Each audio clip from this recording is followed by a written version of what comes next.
waiting for me? Hmm?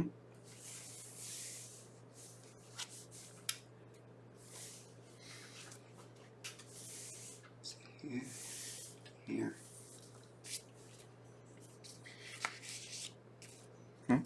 No, but you're taller. You did raise your desk. I told you I did. Yeah, that's not gonna work. I gotta stand up. Yeah, I could raise Whoops, it. I could I lower got the it. back of your head. Huh? It's okay. No, don't lower it.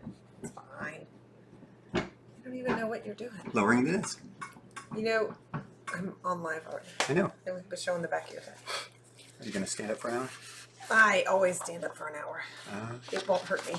It probably would hurt me less than sitting down for an hour. Yeah. I get to sit down for an hour and you get to stand up. True. Everyone saying hello. Hello. It seems like it was just Saturday night last night. No, it was a week ago. I know. But Chris Velasquez on. Hello, Chris. Monarch Studio. Hey, Chris. Hi, Victor. This was the sketch Hello, John Hester. that I did quickly last week.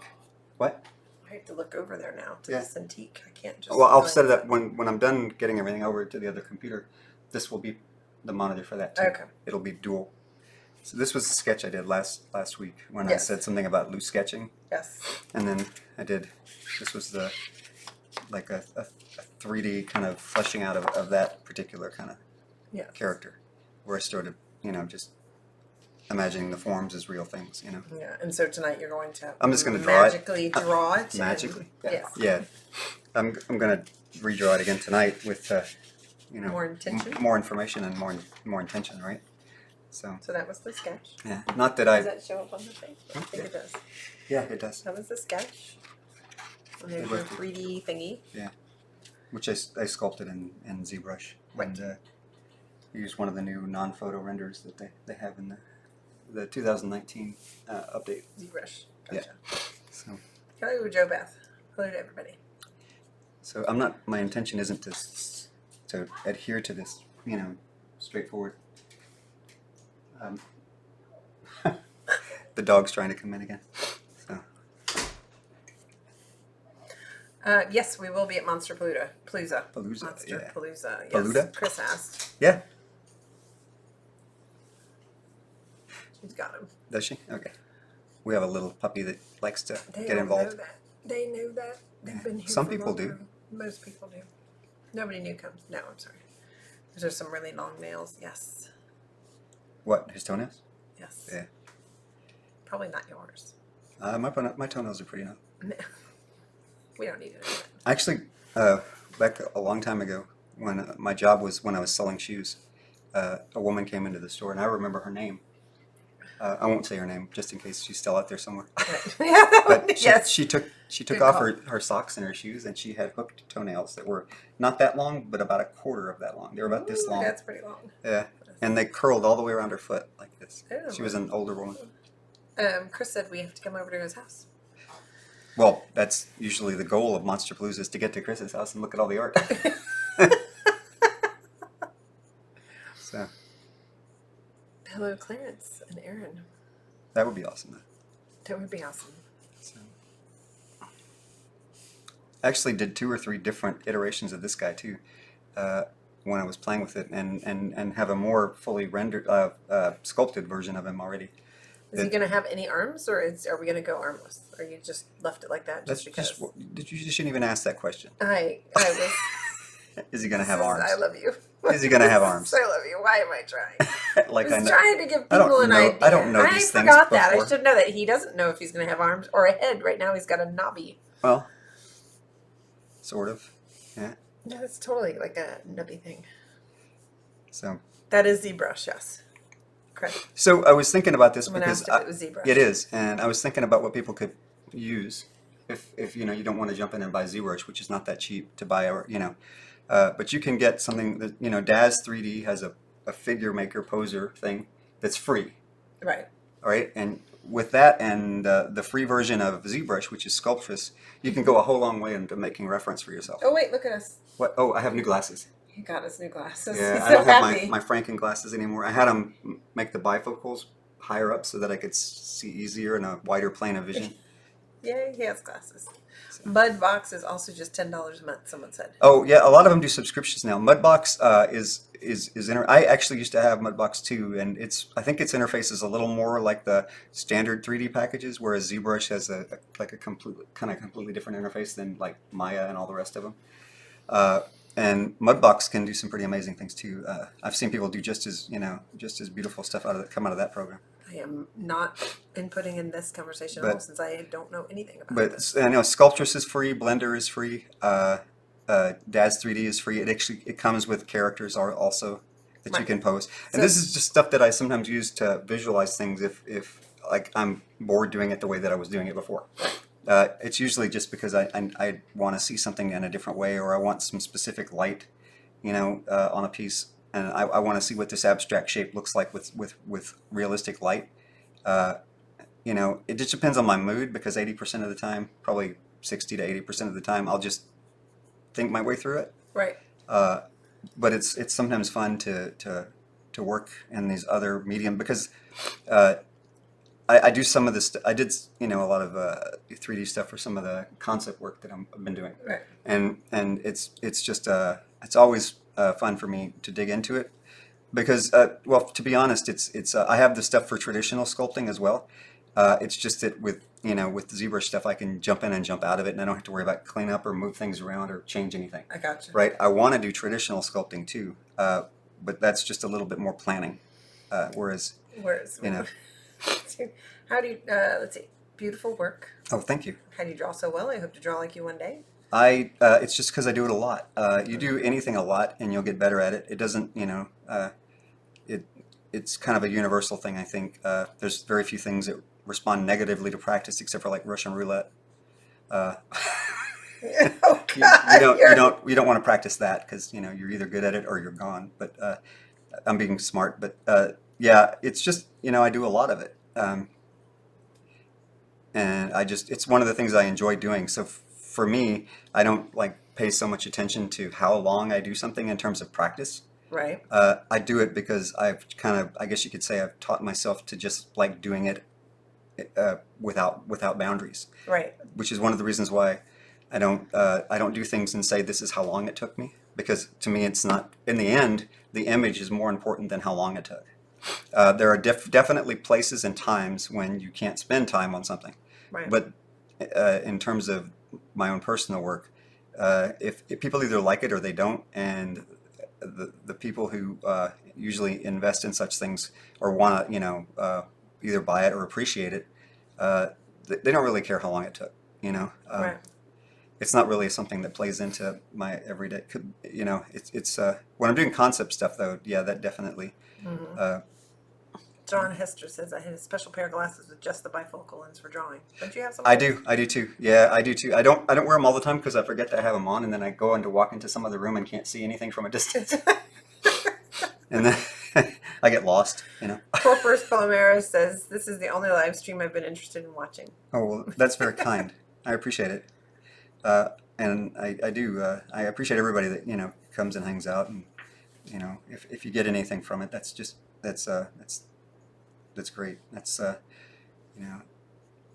So you're just looking at your sculpted I'm just looking at them, and like I said, I'm not trying to be too. If I wanted to be really super specific, I could either, and this is all my guy, right? So I could either grid him out and draw him, which I've done, or I could lightbox it, or I could project it onto a board and go over the lines exactly, and you end up with a drawing that looks like a coloring book drawing. Right. You do that, and then you have to basically go back, because you can't really trace values. That's not something that happens if you are transferring your own work, Right. or you're transferring a drawing or whatever. What you mostly do is just look for the landmarks of where things are placed, right? And when I'm drawing things by hand, if I try to be too specific or too tight to reference, even sometimes my own drawings, it can become very dry very quickly, because you tend to your lines look like they're trying to reproduce something rather than just be creative in the moment. You're not too worried about it actually looking that. No. So I mean, it came from this. Obviously, I wasn't too worried about this matching up exactly to this. and I'm not too worried about this matching up exactly to this. It's Right. just that there's a gesture involved in it that I was playing with, and a shape. I like sort of like this. It's sort of an. I mean, it's in some ways kind of monstrous, but also kind of innocuous. I mean, this wouldn't be a creature that you would necessarily be that threatened by if you ever saw it.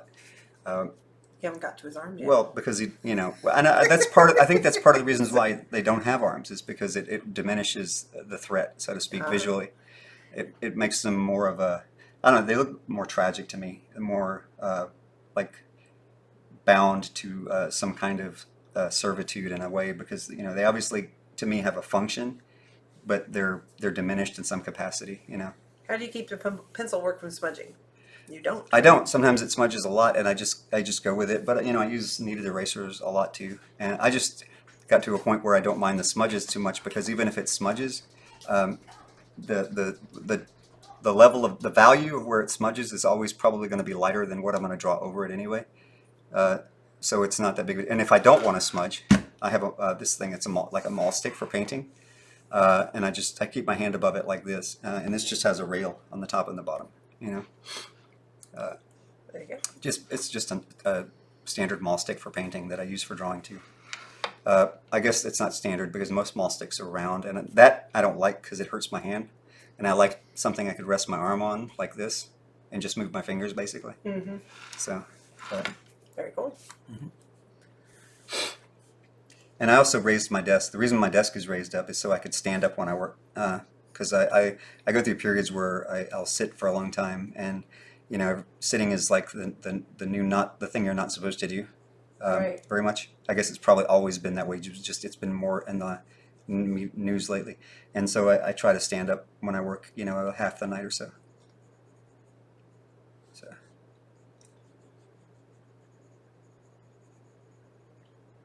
At least we have the fans on today. they do. It's not. I don't have the AC on. It's just it gets kind of musky in here if it's It's hot. if it's just in yeah. here. I'm always hot in here. Yeah.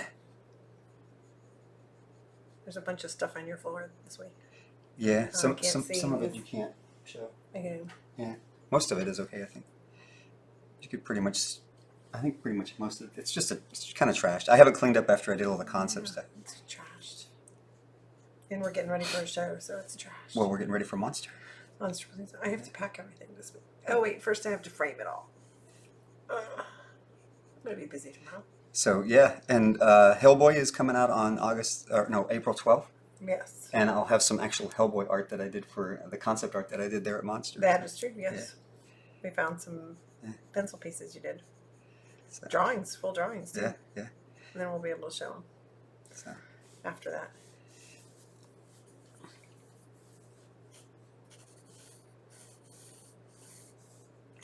So it seems like, every time it goes through an iteration, things change, and, like if you were to, if I didn't print it out, maybe next time I'll show you, this guy on the backside has this kind of almost reptilian reticulation of skin that goes up his spine Right. that really worked out well, especially after I actually have a new version of him where this is just bone. This part is flesh and this is all flesh, but this part is just bone here. Mm-hmm. And I also made a hard surface like helmet, like he was some sort of a weird astronaut too. Oh. So I like to play with that stuff, and just especially in a program like that, you can do so many different things, and just You see references while you're drawing. Well, you're just referencing your own piece right here. Yeah, I do have biological reference, like organic reference around my studio all over the place. Right. So I see it continuously, but I don't really often look at like specific textures of things when I'm working. I just look at it for a while and then remember it when I draw, so to speak, so that I can reinterpret it, I guess, along the way. So.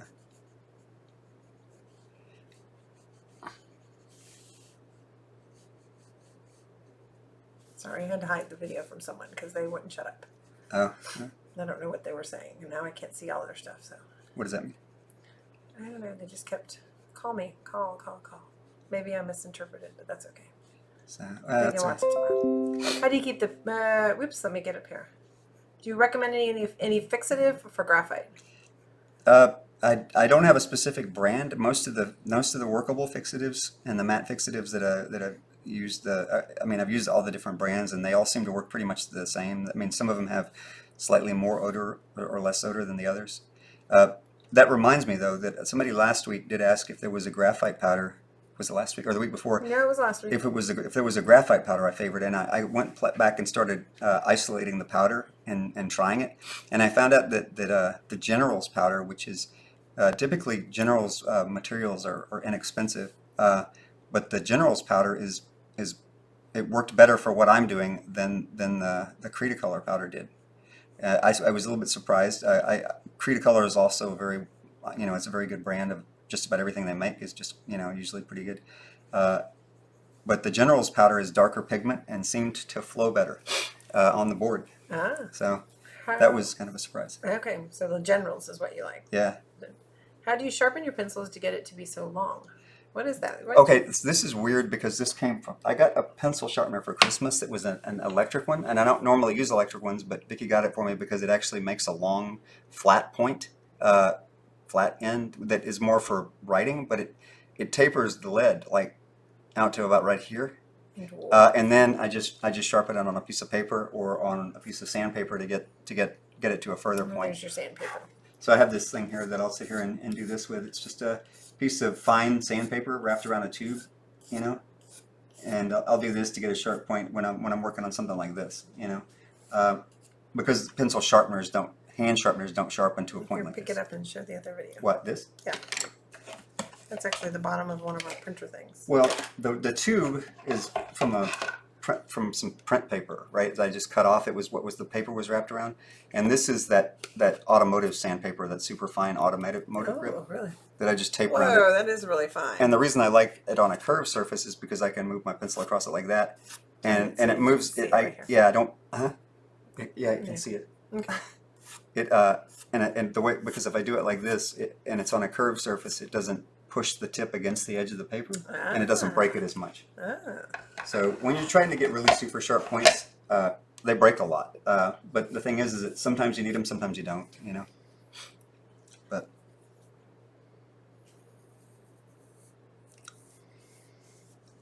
Hello from North Carolina.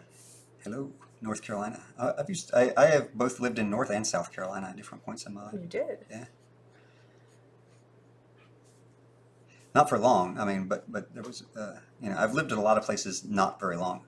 My parents worked on the natural gas pipelines when I was a kid, so I traveled a lot.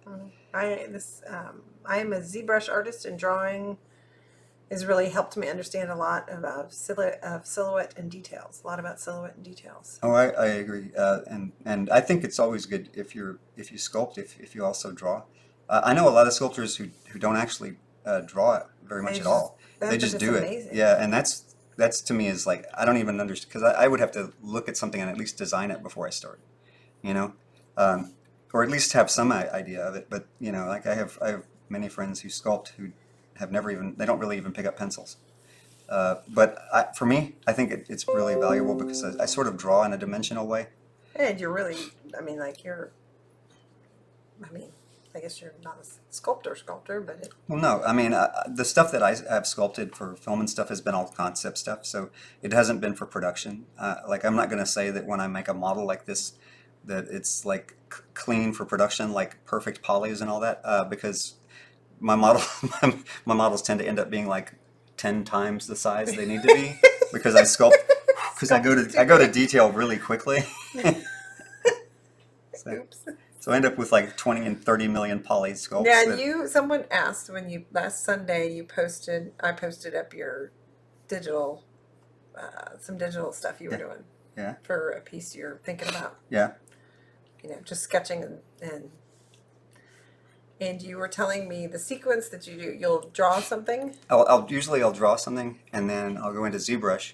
And then from ZBrush, if I make a figure, I'll go into Marvelous Designer, which I use for cloth, because I figured. But you hit ZBrush first. ZBrush first, and then Marvelous Designer for the cloth, and then I bring all that back into ZBrush again. Yes. And then into KeyShot to render it, and then into Photoshop to do post-process. For something like that, just if it's a digital thing, and if I were doing that for myself, I'd pretty much follow the same routine. I just might not finish it as much. Right, you know, right, right, or I might. I don't know. The thing is that with digital, you can take it pretty far, pretty right. quickly. Hello from San Antonio. Oh, cool.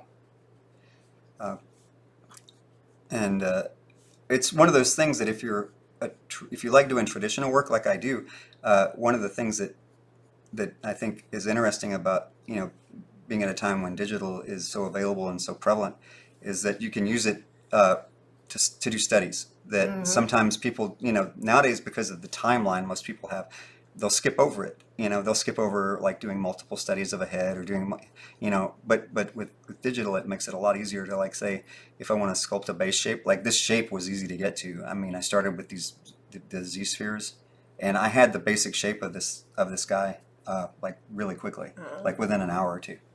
For me, that was quick. Yeah, right. Yeah, there are people who can sculpt much faster than I Hey, can. well. But Hello from Japan. oh, Bronwyn says hello. that's And greetings from Ireland. nice. Hello from Alberta, Canada. Love your art. Do you plan out your drawings or just go with the flow? Well, this is actually That started an there. instance where I've sort of planned things from a sketch to a study to another drawing, which may or may not end up being either another study or just a full drawing. But most of the time when I'm sitting down, like say something like Stillborn King, the big piece I had a couple of years back, I did a full drawing of like part of the piece, and I just set it aside for like a year, and then I picked it up and said, I want to do something based on this, and then I started an entirely new drawing from that, and just started it and went with it. Ah. The only thing of it that actually got any planning where it was there was water in the piece, and so I needed to look at water. So You've never really had done any I'd never water done like any that. drawing of water before, and so I went and I took some photos of the water and studied it a bit. I'm sorry, I'm in your way. No, you're not. Tiny Horror, do you have any tips for seeing value in form structure beyond the obvious time and experience answer? Huge fan here from the Big Apple. Oh, thank you. And tips for seeing value. One of the things that I've done in the past, especially when I start to paint, because when I start to paint, there's so many things to think about that sometimes I'll break it down into smaller studies, like we were talking about.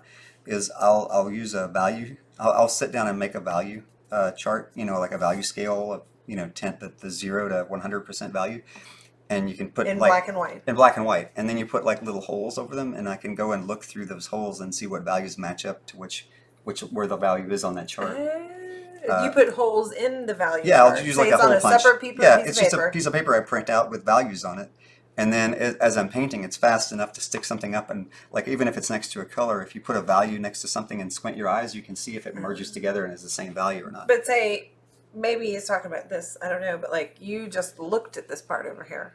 Right. And then just reproduced it over there. Do you just look at the darkest part first, or the lines, Well, or in my mind, I've kind of turned this into a black and white drawing, so to speak.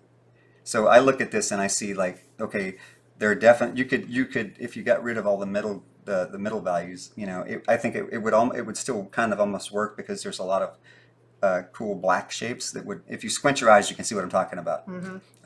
But or if on a computer, if you take an image and blur it, right, you can right, see you can see it. where the major values are in a piece. Right, right. And you can Stick that also underneath it a huh? little bit. What? Just put that underneath there a little bit. But There you go. yeah, they used to do a thing. An old school tradition was they would carry some amber or smoky glass and look at values through that, because it reduced all the color, Okay. and you could just see values through it. Yeah.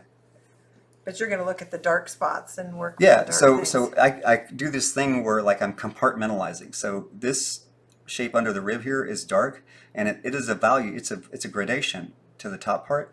But when I draw it, at least in this part of the drawing, in this stage, I'm taking this whole area here, even though there's a multitude of values there. I'm turning it into one value, Gotcha. and this is one value. It's just that, and then as I go through it, I can finesse it, Right. and bring it back and forth, And I noticed this because you are just looking at this and drawing it and everything. You don't mind that, like, these ribs are definitely at an angle in a certain shape, but these have a bit more scooped, and it doesn't really Yeah, matter no, to that you, that right? part, no, that does. If it mattered to me, I would do it that way. You know what I mean?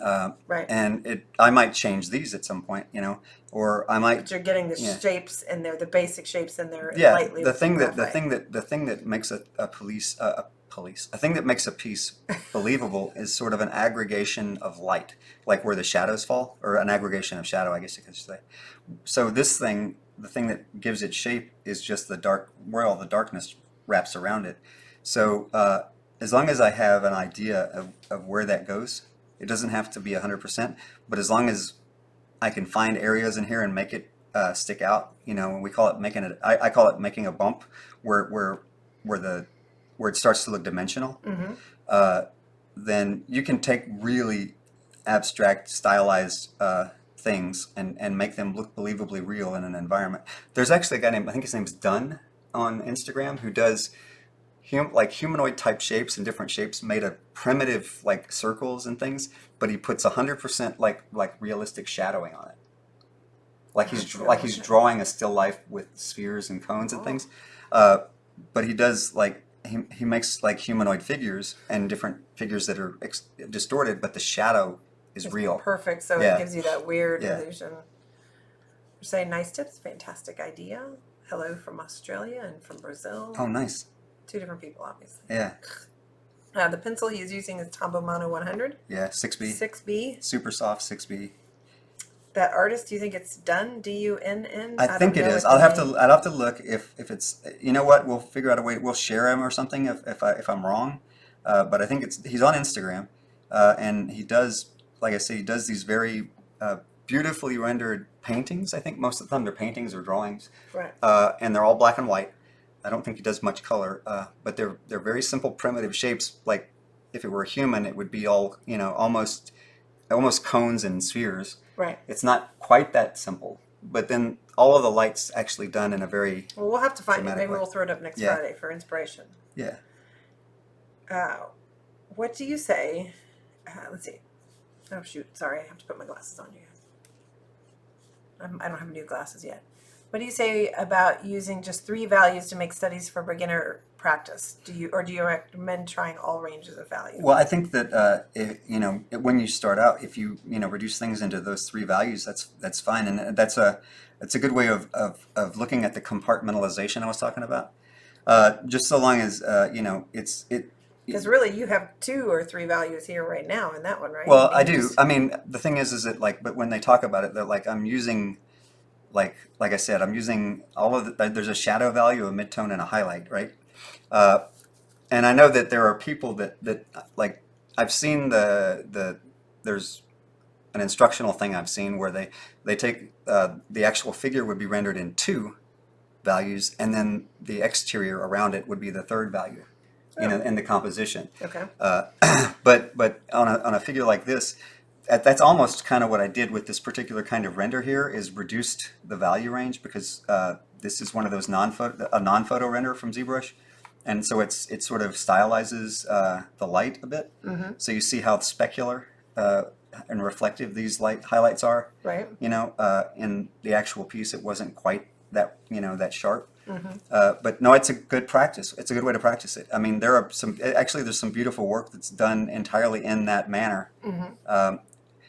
I just like, I start off kind of like that, but then I just take it past slowly that. graduate into the more like academic and traditional way of rendering in graphite after Right. that. I think even the academic, like if you look at the bark rendering and the atelier rendering type things, I think they do that too. I think they simplify the light at the beginning, Yeah. and they'll use they'll box in the shadows and box in the Yeah. areas, and but what? Will you turn the AC on? Oh yeah, I'm it is hot. warm in here, isn't it? It's Hold very on, I'll be warm right in back. here. Sorry. So the sandpaper you use is the automotive sandpaper? Yeah. So what is it like It's a- like a 600 grit. It's really super fine. Ah. How do you learn how to shade like this? Did you go to art college, or is art college necessary? That all depends on you. Well, I went There. to 2 years of art school. Right. He was at 2 years of an art school. Went to a year at year or 2 at community college, then another year, and then started working in the field. Yep. And people were just hiring him to do what he was done, so he did that instead of continuing. Is art college necessary? That depends. Well, Lauren just did a post on muddy colors? Oh, this needs to turn back on for like 3 or 4 minutes. Oh, okay. Oh, goody. It'll be hot. So it all depends on you as to whether art college. It really depends on if you're somebody who thrives in an academic situation or if you're the kind of person that likes to do a lot of independent study. You know? Right. When I started, enjoyed it, but I started actually wanting to do a lot more of my own stuff than what they wanted me to do.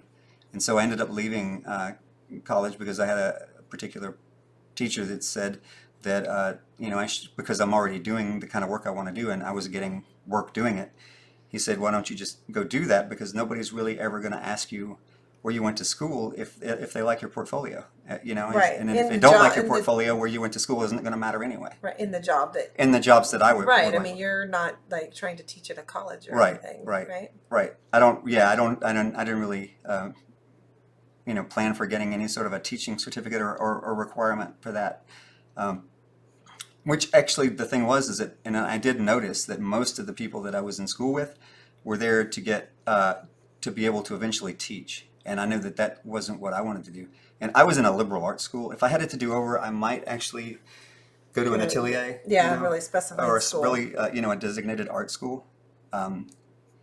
But again, it's all about how, because if you make yourself a good student, which you need to be if you're going to do any kind of art training, I guess.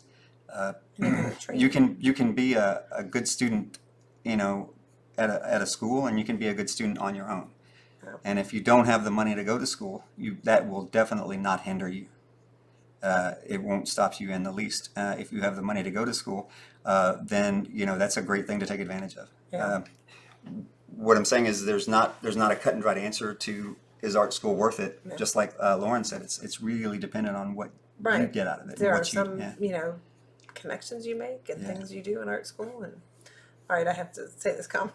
Catch 74. I think he's talking about your drawing. It's kind of like someone plucked a kiwi and took it apart, but wasn't paying attention and tried to put it back together again. Yeah, you could say that describes most of the work. Most of the work you do, this looks like someone tried to put the kiwi It's like back somebody together. pulled a human apart and tried to put it back together, but didn't No. quite do it right. Didn't have the instructions. Yeah. Forgot the arms. Now, I have drawn kiwi, metaphorically speaking, drawn kiwis realistically before. I can draw to a photorealistic degree if I want. No. Huh? He's probably talking kiwi the animal, and I know what I was thinking of kiwi the fruit. Well, you just Sorry. said Australia, so I thought when I you knew. said kiwi, it was like, isn't that? I think. That's New Zealand, though, right? Oh, I don't know. I'm sorry. You said I shouldn't, but those places are closely tied in my mind. Thanks for doing the stream. Sorry, we didn't know the difference or where. You just made me laugh, Hatcha 74. Thanks for doing the stream. What are good exercises to learn to render forms from imagination? Did you learn from doing cast drawings? I had this huge book called the Charles Barks Drawing Course, and everything in that book was about cast drawing, and I bought it, and it was a $100 book, but I never drew any of the casts out of it. And I think my friend. We have a lot of those books. I'm pretty sure my friend Travis stole it. Did Travis steal He took this? it. He stole the book. But the thing is, I think You it's. could have given it to I him. think it's possible, but I like to say he stole it. But it's possible that I think it's valuable, is what I'm saying, because the academic way of drawing will definitely teach you about value, and it'll teach you about observation and rendering. What you see in the real world, even as opposed to rendering in photographs, which most of my experience came through using photographs. I mean, I came, from a direction that nobody. When I went to school, nobody really even knew what I was in terms of an artist. They were like, well, you draw very strange things. Right. And I didn't have anybody to really advise me that at the time, nobody could tell me what, that there was a thing called concept art. It wasn't until much later that I even figured that out, but, and then by the time I got to a point where I was ready to, because I spent a long time, drawing stuff that it wasn't. I'm not going to say it wasn't fun, but I did more like medieval, romantic fantasy kind of things. Bark is Barque? I believe so. Yeah. Charles Barks. Yeah. And do it. Wait a minute. Let's just take care of some business. The paper is Strathmore 400 series drawing paper, medium Yep, weight medium drawing. weight drawing, medium surface drawing. So this is a Strathmore paper, which has been your go-to paper. You're on Yeah. a Tombow Mono 100 6B pencil. Yep, and I'll go back and forth between that and like mechanical pencils. Um, and these erasers, the little mono white erasers, don't work so well on this kind of paper. But I use kneaded erasers like crazy. Right. Just regular, Prismacolor kneaded erasers. I think the Prismacolor makes these. And then there's a bunch of different things. And then I use the 10B as well, but not on this so far. Usually 10Bs I just use for little areas of solid black. So what's interesting though is how contrasty this is. Yeah. When I get to the finished part of the drawing, there won't be anywhere near this amount of contrast. It looks, because like even in here where you can see the granularity, and you start rendering that, it all it lightens up, even though the value doesn't change of what's there, it lightens because of what's around it. Wow. So when you get to the point where it starts to render, it changes that contrast a bit. Right now it looks super high contrast, also because it's against a white background. Yes. Whereas this is against like a the 30% sepia, gray. right. Yeah. Well, All right. it's Can I wait a minute? what? Our website is AllenWilliamsStudio.com. Daryl's crabbing at me. I was in the middle of doing that. Then he started talking about contrast. Our website is AllenWilliamsStudio.com. This will be up under our stories here for 24 hours, and then I'll put it up on Patreon. I got to put up last week's before I do this one. But our Patreon address is patreon.com/Alan Williams. You can find us on Facebook at Alan Williams Studio, and YouTube is also, or Facebook is Alan Williams Art.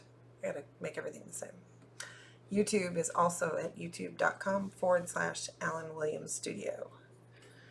So these will eventually go from Patreon and then be released on YouTube. So it eventually goes there. And what figure structure, another question, what figure structure method do you use or recommend to learn anatomy drawing? The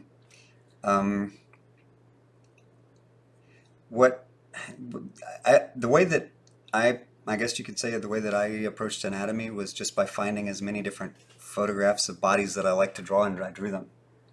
I didn't really go by a method when I was learning about those things, and I have books that I like to look at, but nothing that I follow in terms of a structured program.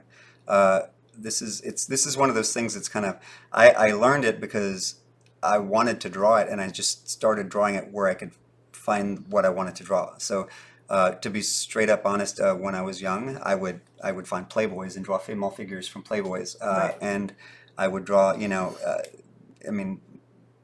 I drew like like male anatomy was harder to come by in terms of drawing figures and nudes when I was a kid, but I would do that too when I could find it. I mostly drew from magazines. That's how I learned. So I didn't really have a formal upbringing in most of what I do until I got into college, and then they started doing figure drawing. Right. And I did some of that. I think I had a class of figure drawing, but I can't say that I did it enough to say that I did a lot of figure drawing. Right. What I do is I do a lot of figure drawing. You just take and it everything that I photographs. do, and when I use a realistic figure, I look at a photo.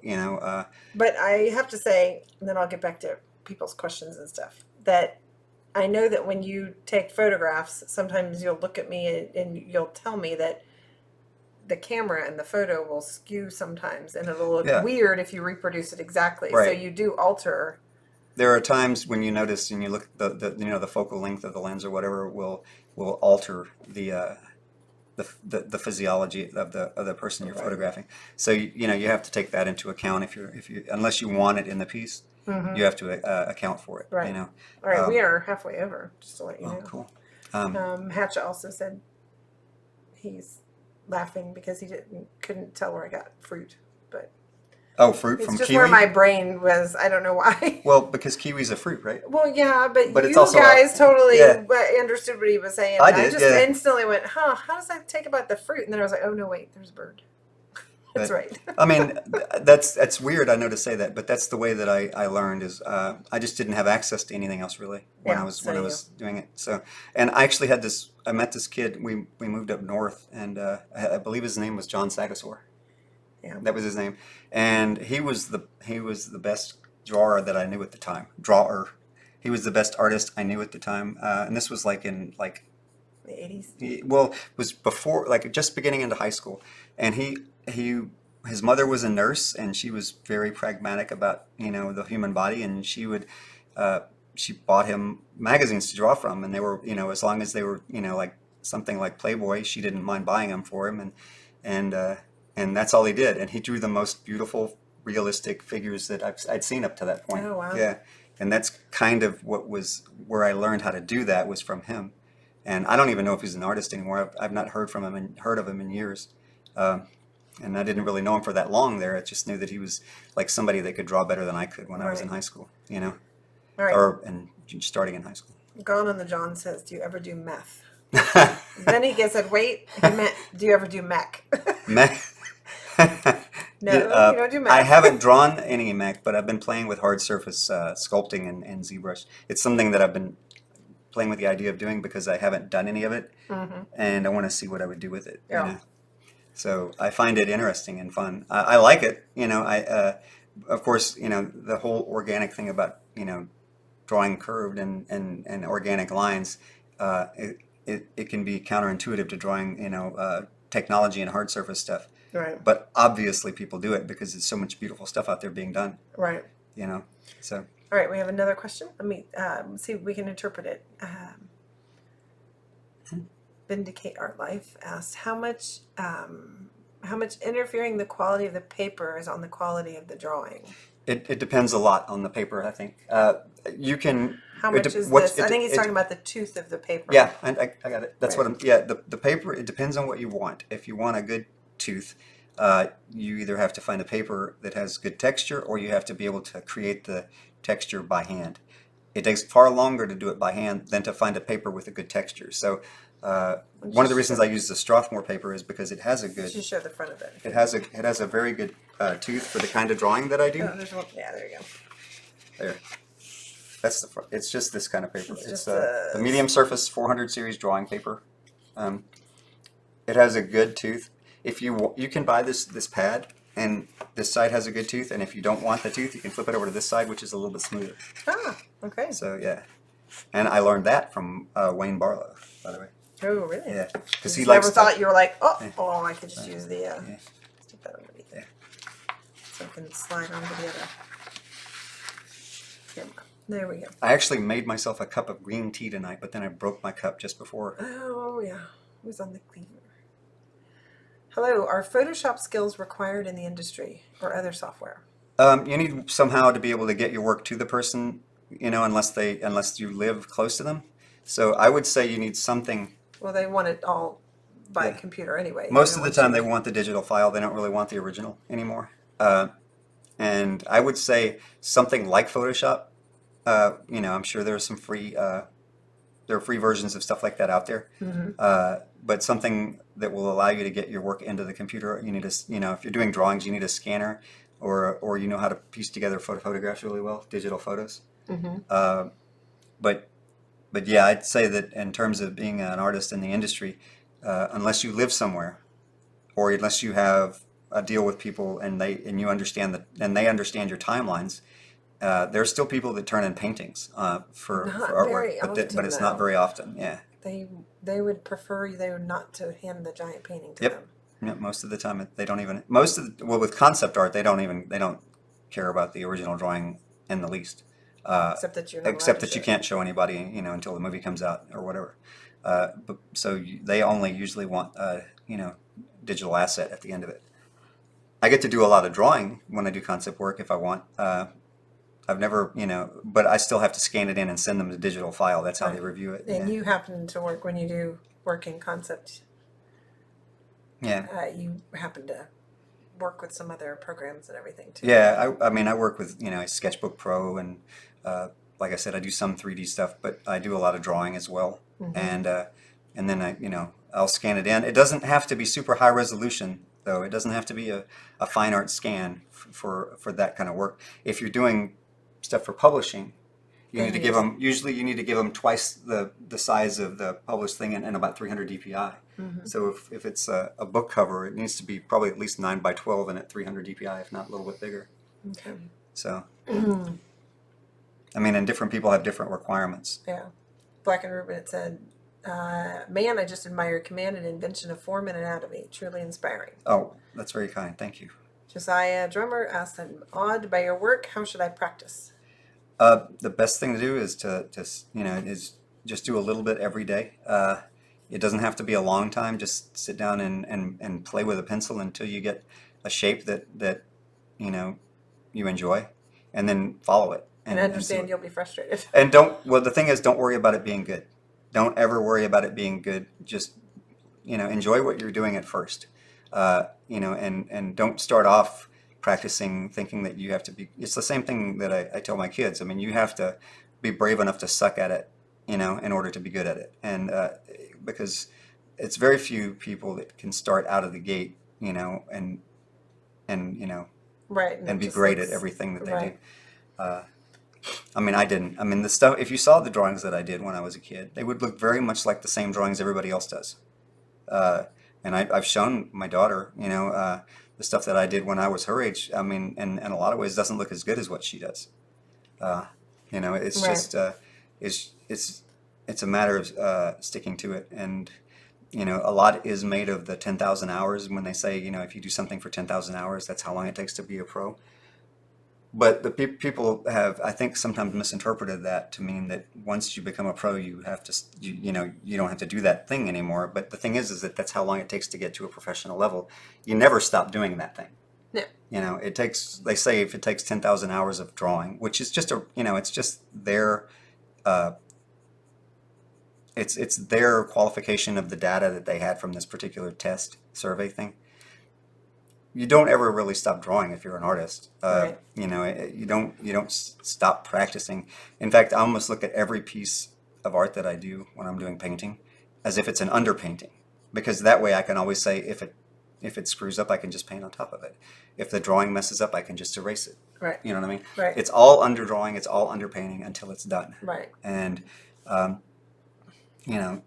and there's nothing wrong with thinking to yourself every time you sit down that it's just for practice. You don't have to worry about it. Mm-hmm. Eventually, you will get to a point where you'll say, this is not just for practice, this is for real. Right. And that takes practice too, believe it or not. Taking all the things that you've learned and putting them together in a piece for a particular reason, that's something that also has to be practiced. Mm-hmm. It's not something that just comes naturally to people. Because there's a lot of people that can do beautiful work on their own, and then you put them in front of a project and it doesn't work as well. Right. Right. And that's just because they haven't practiced using those things that they love to do for themselves and like wrangling it into the direction that somebody else wants. Right. So can you talk about, this is kind of a big question, can you talk about contracts as far as industry standards concerning ownership of your work and gallery representation? Oh. Those are like... Well, it depends on where it's coming from, because concept art that you do, strictly speaking, you don't own any of it at the end of it. You don't, not even the original. If they don't demand the original or demand it destroyed, there's nothing, nobody really ever stops people from selling that work after the fact, once the movie's out and once there's nothing to be disclosed anymore. In terms of contract work, like book covers, they don't ever want to have ownership of the original unless it's a very strange contract. Right. In which case, we've only had one, but they also, in the contract, also negotiated for purchase of the originals. That is true. You are correct. That was in the... Yeah. Yes. And galleries, representation. Galleries, well, we aren't represented by one in particular gallery, but we try not to run over galleries over top. You're doing another solo show at Copro in Santa Monica in November. But, galleries will standardly take... Yeah, anywhere from usually 25 to 60%. Right. Mm-hmm. And, it just depends on the gallery and whether or not, you feel representation. And I guess there is also a certain kind of a status that's associated with showing in a gallery. And they know other collectors. They have other collectors. They have collectors that won't buy unless it's through a gallery, and that's fine. That's we work with some galleries, and then we also sell stuff on our own. Mm-hmm. you know. But I definitely have picked up people, collectors at galleries that I would not have had otherwise. Right, absolutely.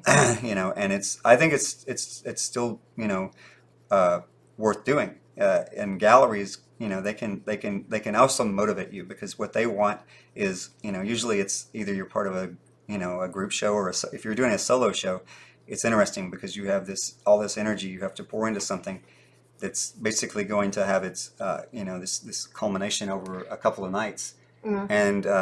and then it's, you know, because I feel like most sales happen at a gallery show, and you know, like 90% of the sales that happen for a gallery show happen on opening night, Mm-hmm. uh, unless they also do pre-sales, which that happen But for. then, you know, we have you. I mean, there's people that haven't had a ton of gallery shows, Yeah, so you might get other people's opinions too. And what right. you know, we generally work with galleries we know really well, though. Yeah. I've had one or two fly-by nights that long time ago that disappeared on me. Yeah, they both disappeared with the art and any Art in the proceeds from many. the. Yeah. It was everything. It wasn't originals though. I think it was the print guy. You know, it's interesting that, I mean, you can definitely sell your work online by yourself. It's just going to be a different group of people than what you might get from a gallery. Mm-hmm. I think it's worth it. I think it's valuable to be able to get out to people, maybe even a group of people that, you know, they normally wouldn't like even browse a computer for art. They don't really do that. They might look up your name if they're thinking about buying something of yours, though. You know, that's happened before too. Mm-hmm. But one thing I won't do is have a piece show at a gallery and then sell it out from under the gallery. If you do show at a gallery, you know, it's sort of like a contract. You know, you don't. It is a contract. It is definitely a contract, and you know, I don't change my prices for gallery shows, and No. there are people that do that, and that's because that's part of their business philosophy. That's You know, just not what we do. it's just not something. We don't. You know, I charge the price that I charge, and you know, it's going to be the same whether it's at a gallery or not. Right. After So, they take their commission or not. yeah. You know, it just it is the way it is. I'm sure there could be arguments about whether to do that or not, but Well, you I know, don't do that mean, because I feel I'm it's not making I'm disingenuous not to making the. a judgment over the way somebody runs their own business. You know, Okay. you can do whatever you want. That's true. It's just, I can't do that to a collector, well, yeah, and I can't because do that to a gallery, right? Right, Because right. then why would they buy through the gallery if it's Right. going to be marked up a ton? So ours don't get marked up for the gallery. And That's just the one of the prices. things you have to realize is that a gallery is there to, you know, if they're there to do anything, they're there to promote you and make money Yeah, off they your want work. you to. And they want both of those things to happen, for you to get bigger and for them to make money. And I have to you zoom in can't on that. you can't what? Go ahead. I have to zoom in on that part. You can't resent a gallery for making money off of your art, because that's That's their what their own, job that's their is. business, that's their job, you know. And it's Uh, freaking hard right now. yeah, and galleries, you know, they have to struggle against the fact that people buy so much online. Yes. So if you get with a gallery, if you look at a gallery and get with it, you know, it's, you know, find one that you know, that you like, and that, you know, you're going to kind of be in league with, you know, and that will be in league with you. That's what I think, Yeah. you know. Do you ever use a smudge pencil? Yes. On to an easier There's question. very little that I don't use when I draw. I don't do You it don't all in use one it- piece though. You don't use it a lot then. Right. All right, we have less than 10 minutes left. That was fast. Yeah. And you see how this form is different than that form, and how the values are set up slightly differently. And like this piece is all kind of smooth and looks kind of realistic, whereas this has more texture. And, you know, I like them both for different reasons. You know what I mean? I'll probably refine this more because I kind of like this weird head shape here that looks like it's looking down, and this just kind of looks like a ball. And I'll probably change that somewhat. But It looks a little, yeah, there you go. I like what I've been doing, and I don't really know. I haven't really psychoanalyzed myself much, but what I've been doing is this. I don't normally like to just draw skulls, but I like to draw parts of skulls where you can see the edges of them poking out of them, not the whole thing. We'll You know? have to psychoanalyze it. That's just, Yeah. what does that even mean? Well, I think it's partially it's like the revelation of the mortal structure within a form. You know what I mean? I like that something hidden is becoming exposed. Are you going to put one in there? Maybe. Huh? Probably. All right, let me do The business thing. the business thing. Yes. Our website is AllenWilliamsStudio.com. You can find our videos and everything up on our YouTube channel at Allen Williams Studio. Obviously, youtube.com/AllenWilliamsStudio. This will be under our stories if you missed the first part for 24 hours here on Instagram. And then you can see it on Patreon probably the end of next week at patreon.com/AllenWilliams, just his name. We do have a Facebook page. I keep posting stuff there. There are some people that follow us there. It's at Allen Williams Art. And if you guys have any questions, if I don't answer them right away or anything, just poke me again. It's there's a lot of plates on the fire and the burners. A lot of things on the burner. You're mixing a lot of metaphors. I know. I'm not getting it right. But you got a lot of plates spinning or a lot of irons in the fire. That's it. Irons in the fire. Thank you. So, Oh God, I'm a bad sitcom. But thank you for coming. yeah, I do a lot of when I do value, I'll do a lot of the rendering like from the side here, and it gives you a rough texture, and then I'll go back and and when I sharpen the pencil, I'll start hitting those grooves in between. Yeah. And it goes from rough, obviously, to smooth. I mean, it's just kind of, I guess that sounds like common sense, but it's very lightly done, though. It's not something that you have to press. And if there's places where you like have little rough spots, you can go in with a super sharp pencil and stipple that out. Basically, you just tap it out, you know, until it smooths out. That's just the technical aspect of it. You know? Mm-hmm. And then if I get bored sharpening these things, I'll start I'll start with a mechanical pencil and start doing this stuff. I guess we're almost done, but We are almost done. I'm trying to say as much as I can. Put that underneath the other. This? I guess you can see it. Okay. Your stapler. So these get really like needle sharp mechanical pencils do when you sharpen them. Mm-hmm. So and now there's a lot of graphite on here, so I'll use this when I come over. But if you can zoom, I don't know how close you can get. Well, I'm going to get in front of the other That's all right. camera. But see, I'll go in here where the little rough edges are and touch the little whites, the highlights, the white spots until they smooth out. This is the part that I say that only he can see. This, well, in a sense, you can't see it until you've done the whole thing, and it makes an impact over the whole. That is true. Because what you're doing is, it's like pointillism. When you get really up close to pointillism, it's just people putting dots on paper. When you stand back from it, it starts to turn into an image, And this is how you get some of that. When people talk about that velvet quality to a drawing, this is how at least I do it. I get some of that, and I can sit here after a point when I'm at a drawing and spend an entire night just doing that over the course of a piece. Yeah, and it does make an impact. It's something you can see. It may not be something you can point to. No, I just tease you about it. Sometimes I'll go, "Look what I did," and I'll go, Yeah. Now I can see it. It was years ago that I Yeah. And basically, it's just looking at all those little threads and evening them out so that you get a smooth. The you can see a little bit of it on there. Yeah, you can. The texture of the paper. Yeah. So I'm not sure if you can see it on the other one. But that's but once it's done, it also is something that is very difficult to reproduce in a print because prints tend to the ink tends to close up, and it never looks as refined as the original. The original. I know. Once you see an original, your originals look very different to me. The image is there, but the impact of a tangible piece of art is, it's kind of cool that still, traditional art has a different kind of an impact in person than just seeing it, So. Anyone has any other questions? We've just got about a couple minutes. Is the video still going? It is. Oh, cool.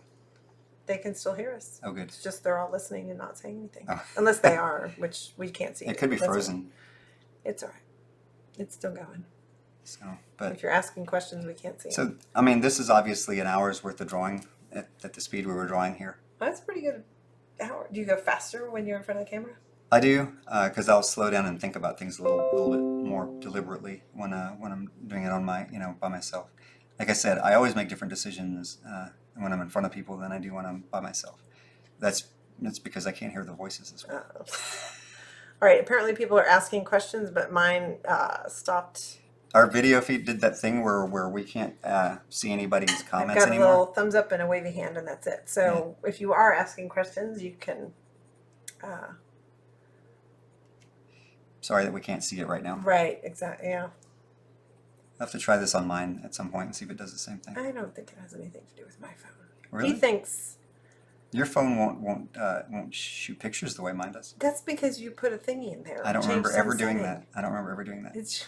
I can tell my phone to shoot a picture, and it'll shoot a picture, but hers doesn't do that for some reason. I don't know why. He thinks I don't remember ever one of changing. my Luddite technology dies around me. Well, no, it's just you're aggressively. You and technology don't get along that well. So I've saved so many videos. I only have like what 20 gigs left on my computer. I You don't to even have delete. 20 gigs. You have like 20 megabytes left on your computer. No, it's not that bad, is it? It's slowing it. It's enough to slow it It's down. slowing it down. So I have to delete a bunch of videos. All of these videos, stick them on another thing. So I'm sorry we can't hear your questions for the end here, but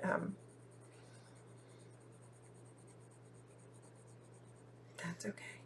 All right, we got 20 seconds remaining, so not sure if we'll see you next week. It's the weekend before on the 12th, or we won't see you. But have a good week. Enjoy, and Maybe we'll see some of you at Monsterpalooza. yes, come by and see us. And goodbye. Thank you, Alan. Oh, thank you.